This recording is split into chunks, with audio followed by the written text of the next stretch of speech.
Hello everyone. तो दोस्तों again इस सेगमेंट में हम हाइड्रोलॉजी एंड इरिगेशन जो कि एक माइनर आपके सब्जेक्ट है उनका इंट्रोडक्शन पार्ट देखेंगे। तो हाइड्रोलॉजी एंड इरिगेशन जैसा कि मैंने आपको बोला कि माइनर सब्जेक्ट है। अब माइनर सब्जेक्ट का मतलब ये नहीं होता कि इसको एलिमिनेट कर दिया जाए, स्किप कर दिया। बहुत इजी सब्जेक्ट है दोस्तों, ये बहुत इजी सब्जेक्ट की कैटेगरी में आता है। ठीक है, तो इसको जो एलिमिनेट करने वाला होगा वो मेरे हिसाब से यार बेवकूफ़ी माना जाएगा, क्योंकि इजी सब्जेक्ट को एलिमिनेट करने का कोई सेंस नहीं मिलता। इजी सब्जेक्ट है, फटाफट से आप कर सकते हो, 3-4 दिन में भी अगर आप फोकस से करो तो दोनों सब्जेक्ट को अच्छे से कंप्लीट कर सकते हो, such that you can get full marks in this hydrology and irrigation part. तो ऑब्वियस बात है कि ये वाटर रिसोर्स इंजीनियरिंग का ही पार्ट होगा, जैसा कि फ्लूइड मैकेनिक्स भी वाटर रिसोर्सेज के अंदर आता था, वाटर रिसोर्सेज इंजीनियरिंग, तो वैसा ही हाइड्रोलॉजी एंड इरिगेशन भी वाटर रिसोर्सेज इंजीनियरिंग के अंदर ही आता है।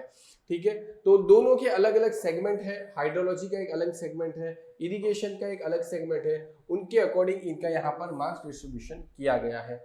अब हाँ, ये बात अच्छा हुआ याद आई मार्क्स डिस्ट्रीब्यूशन से कि कितने मार्क्स का आएगा। तो हाइड्रोलॉजी की बात करें तो ये आपको 3 to 4 मार्क्स का आपके पेपर में दिख सकता है। ठीक है, इरिगेशन की बात करें तो ये आपको 1 to 2 मार्क्स का दिख सकता है, 1 से 2 मार्क्स का दिख सकता है। 2021 में 2 मार्क्स का क्वेश्चन था, 2020 में 1 मार्क्स का क्वेश्चन था। वैसा ही हाइड्रोलॉजी का भी प्लस माइनस होता रहता है। ठीक है, तो 3 to 4 marks, 1 to 2 marks, total मिलाकर आपको 5 मार्क्स की एवरेज देगा, यानी 5 मार्क्स का आपका बन जाता है हाइड्रोलॉजी इरिगेशन मिलाकर। और 5 मार्क्स बहुत बड़ी चीज है दोस्तों, अगर आपको पता हो 5 मार्क्स कोई छोटी मोटी चीज नहीं है, क्योंकि इससे बहुत ज्यादा रैंक का आपका डिफरेंस क्रिएट हो सकता है, इसलिए ध्यान से करना दोस्तों। इजी सब्जेक्ट है, बस मैं इतना कहना चाहता हूँ कि अगर आप फ्लो के साथ भी चलोगे ना तो इसमें कोई रॉकेट साइंस नहीं है या कोई बहुत ज्यादा डीप अंडरस्टैंडिंग नहीं है। कुछ थियरीज है जिनको देख रहा है, कोई एक हाइड्रोग्राफ वाला कॉन्सेप्ट है, उनके अंदर आपको थोड़ा कैलकुलेशंस थोड़ा आना चाहिए, otherwise it is very simple, आप आसानी से कर सकते हो। प्रीवियस ईयर क्वेश्चन की सीरीज को जो हमने बनाई है उसको भी फॉलो कर लोगे तो आपके आसानी से फुल मार्क्स आने के चांसेस है, प्रोबेबिलिटी है। तो चलिए देखते हैं सिलेबस के अंदर इसके अंदर क्या लिखा हुआ है। सिलेबस की बात करें दोस्तों तो सिलेबस के अंदर सबसे पहले हम देखते हैं हाइड्रोलॉजी की। किसकी बात करते हैं? हाइड्रोलॉजी की।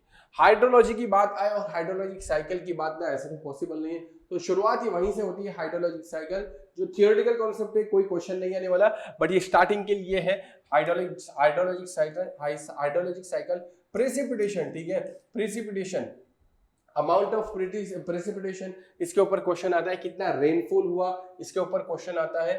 ठीक है, कितना रन ऑफ हुआ, इसके ऊपर क्वेश्चन आता है। एंड उसके बाद इवापोरेशन कितना हुआ, उसके ऊपर भी आपका एक क्वेश्चन बन जाते हैं। और जो आपका इनफिल्ट्रेशन होता है, खास करके अभी थोड़ी देर के बाद आएगा कहीं ना कहीं इनफिल्ट्रेशन। ठीक है, तो इनफिल्ट्रेशन जब वर्ड आता है तो यहाँ पर आपको याद रखना होता है हॉर्टॉन्स इक्वेशन। कौन सा इक्वेशन? हॉर्टॉन्स इक्वेशन। ये हॉर्टॉन इक्वेशंस जो है वो गेट वालों के लिए फेवरेट है। हॉर्टॉन्स इक्वेशन से बहुत सारे क्वेश्चन पूछे गए हैं पास्ट ईयर के अंदर भी, कंसेप्चुअल क्वेश्चन, 2 मार्क्स के क्वेश्चन, एंड आगे भी पूछे जाने की पूरी प्रोबेबिलिटी है। तो इनफिल्ट्रेशन वाला जो सेक्शन है उसको अच्छे से करना।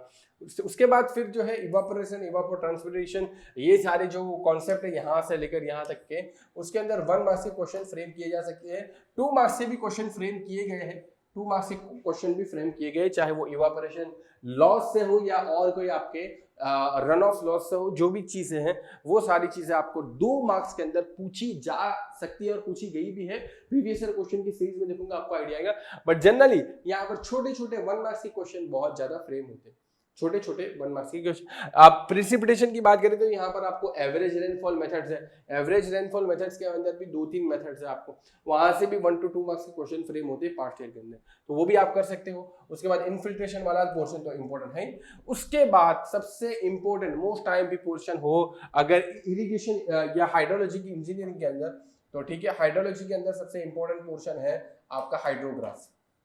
हाइड्रोग्राफ वाला पोर्शन मोस्ट इंपॉर्टेंट है। हाइड्रोग्राफ के बिना मतलब ऐसा समझो कि हाइड्रोलॉजी अधूरा है, तो हाइड्रोग्राफ वाला पोर्शन अच्छे से कर लेना।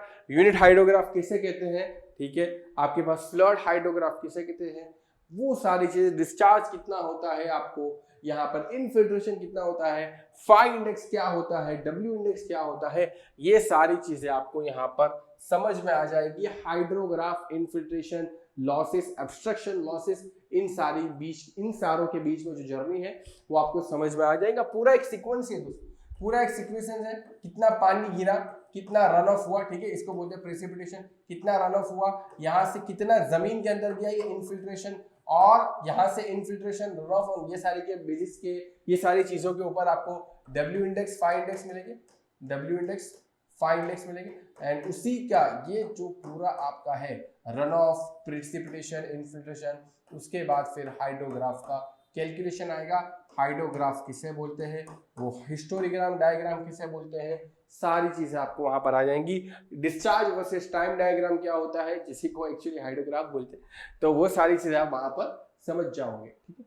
तो अच्छे से समझना, ये पूरी सीक्वेंस बता दी। पानी ऊपर से आया, कितना सरफेस के ऊपर बहा, रन ऑफ, कितना जमीन के अंदर उतरा, इनफिल्ट्रेशन, उसके ऊपर होटोन्स इक्वेशन भी आएगा, उसके बाद W index, phi index, and उसके बाद हाइड्रोग्राफ वाला कॉन्सेप्ट है। उम्मीद करता हूं कि आप लोग अच्छे से समझोगे जब लोग वीडियो देख रहे होंगे तब, ठीक है। हाइड्रोग्राफ एनालिसिस, अलग अलग आपको एनालिसिस करने पड़ेंगे। 2 hour unit hydrograph, flood hydrograph, ठीक है। इफेक्टिव रेनफॉल हाइड्रोग्राफ, जिसको ERH भी बोलते हैं, इफेक्टिव रेनफॉल हाइड्रोग्राफ, ठीक है। Reservoir capacity, flood estimation and flood routing, उसके बाद पूरा कॉन्सेप्ट ही चेंज हो गया। अब ये हाइड्रोग्राफ के अंदर भी ढेर सारे हाइड्रोग्राफ है दोस्तों, ढेर सारे हाइड्रोग्राफ है, तो आपको समझना पड़ेगा। उनके अंदर कुछ साइंटिस्ट के नाम भी आएंगे, वो साइंटिस्ट के नाम के ऊपर भी 1 मार्क्स के क्वेश्चन फ्रेम हो सकते हैं। जैसे ही हाइड्रोग्राफ वाला सेगमेंट खत्म होगा, उसके बाद पूरा जो आपका है वो reservoir capacity, flood estimation and flood routing के ऊपर आ जाएगा। सरफेस रन ऑफ मॉडल्स, ठीक है, कौन से मॉडल्स है, वहां पर मैंने 4 से 5 मॉडल्स जो है थियरी के अंदर भी करवाए हैं, आपको भी करने ही पड़ेंगे। तो ये पूरा फ्लड एस्टिमेशन यानी कि प्रोबेबिलिटी के ऊपर पूरा चले जाएगा।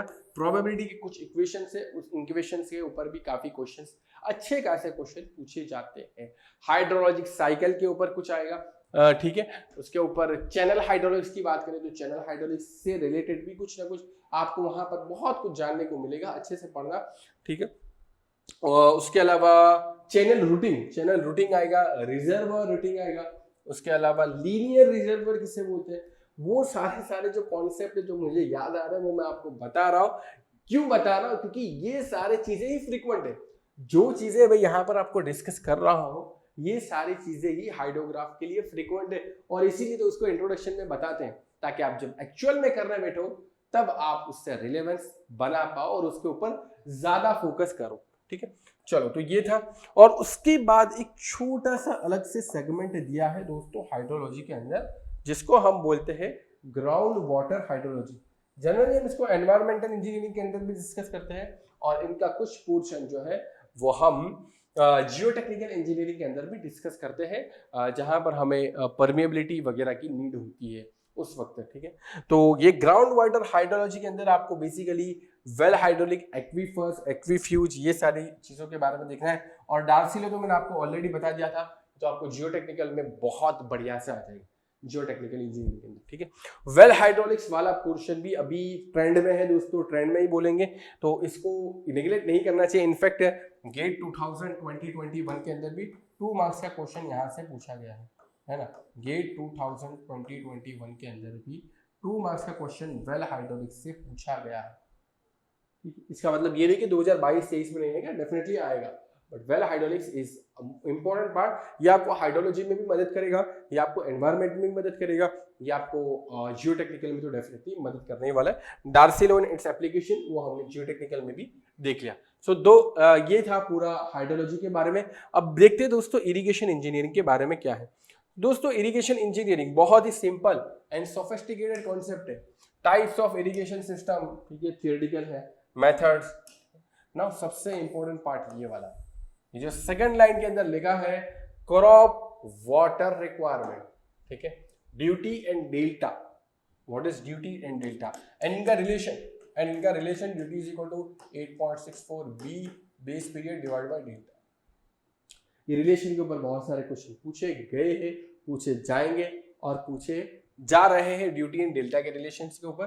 क्रॉप वाटर रिक्वायरमेंट, दोस्तों अगर मैं पूरे इरिगेशन को सम अप करना चाहूँ, सही में बता रहा हूँ, तो पूरे इरिगेशन को मैं यही लाइन के अंदर सम अप कर सकता हूँ।